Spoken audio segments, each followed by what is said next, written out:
Welcome back to What the Flick. That's Christy Lemire. I'm Matt Atchity, and oh my God, you are not gonna believe this. What? This year, Hollywood is bringing us sequels. I want to know more about certain characters. Right? And now I can find out about them. Movies that we've seen get another chapter with the same characters. And I bet they're even more original than the first ones. Maybe. I'm excited about this possibility.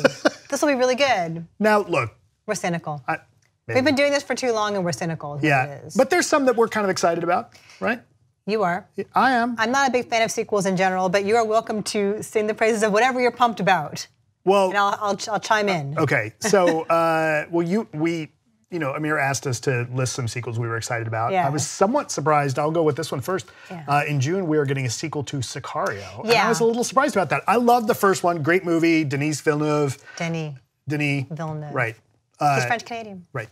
Denise. Like my husband. Denis. That movie's terrific. Yeah. But he didn't direct this sequel. He didn't direct the sequel. And Roger Deakins didn't shoot it. Right. But you know who did is, hold on, oh my God, Darius Volsky, who works with Ridley Scott a lot, who shot like The Martian and various aliens. He did like Prometheus. Guy's legit, all right. Yeah, so there's a sequel to Sicario. And this one has Josh Brolin and Benicio del Toro. And I'm gonna read to you the IMDb blurb on it. And we're gonna guess who is excited about this. Okay, the drug war on the US-Mexico border has escalated as the cartels have begun trafficking terrorists across the US border. To fight the war, federal agent Matt Graver reteams with the Mercurial Alejandro. I don't know that I would call, okay, first of all, I'm not sure the person who wrote Mercurial knows what that means. Because I don't think Alejandro is particularly mercurial in the first movie. He's pretty chill, right? But with like glimmers of crazy?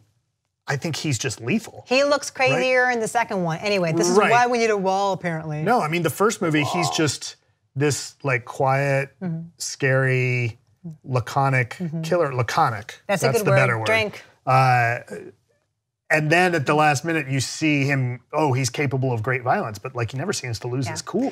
I have hope for this because based on the trailer, I think we did the trailer at some point on the show. It looks beautiful. There's a gorgeous shot of like helicopters going over the desert and like there's shadows right beneath them. It just looks very striking. Taylor Sheridan wrote this, as he also wrote the original, and he wrote Hell or High Water, and wrote and directed Wind River from last year, which was very good. Hell or High Water was a great movie. Yeah, so the script will be solid.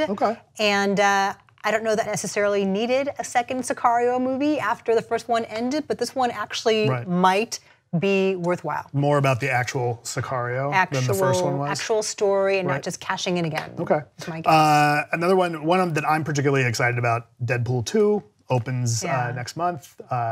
Look, I love the first one. The first one was hilarious. We missed the first couple minutes because we'd had a couple of drinks before we went in. I recall we enjoyed ourselves. We did. That movie was hilarious.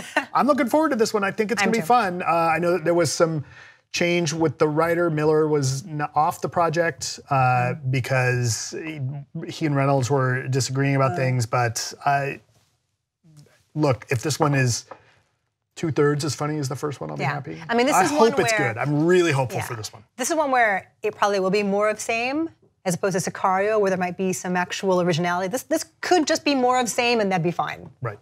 The first one was really, really fun. That traveling pants joke in the trailer. That's darn clever. Yeah. That's meta and darn clever. I think this will be funny. Okay, another one you brought up. This is a November release, Wreck-It Ralph. Yes. Ralph breaks the internet. Yes. And I got bad news for Ralph. The internet's already broken, dude.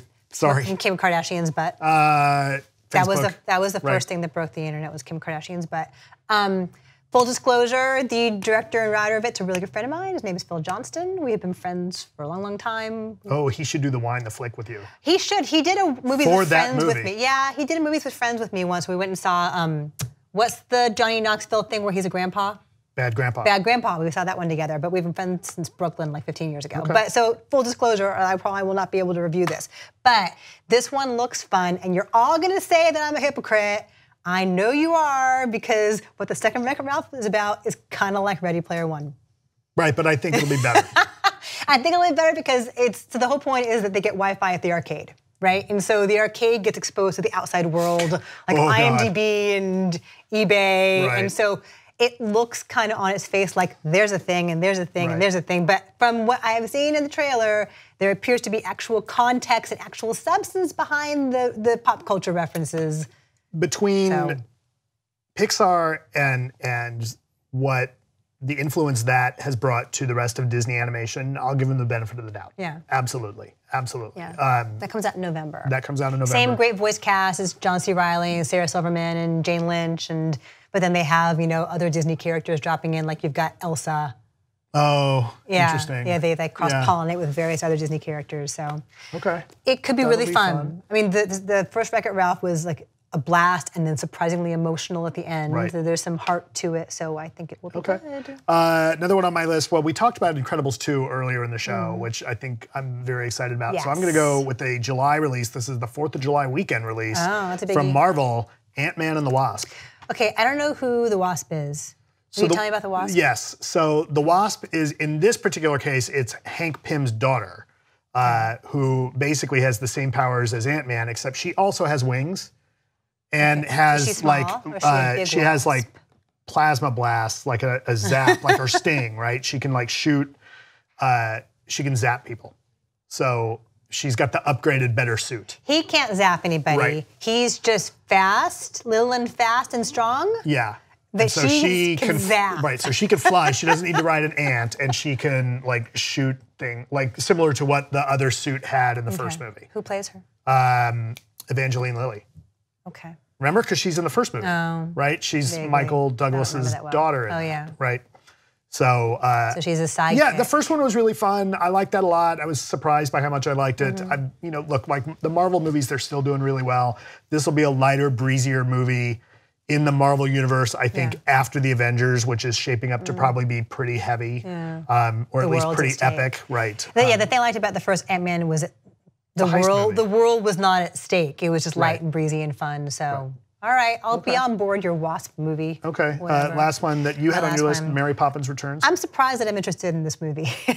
But it's a musical directed by Rob Marshall, who did Chicago and Into the Woods, and Emily Blunt is Mary Poppins. And this is a movie that I maybe would not necessarily have been all that interested in. But I recall seeing an interview with John Krasinski, Emily Blunt's husband, during all the many A Quiet Place things, and he said that he learned all over again what an amazing actress she is because Rob Marshall pointed out, like when he was editing this movie, like you have no idea what she brings you with every single take. So I'm here for the Emily Blunt acting and the singing while she flies. And she can sing. She can sing, right? And Meryl Streep is in this, and Ben Whishaw. It's a good cast. Okay.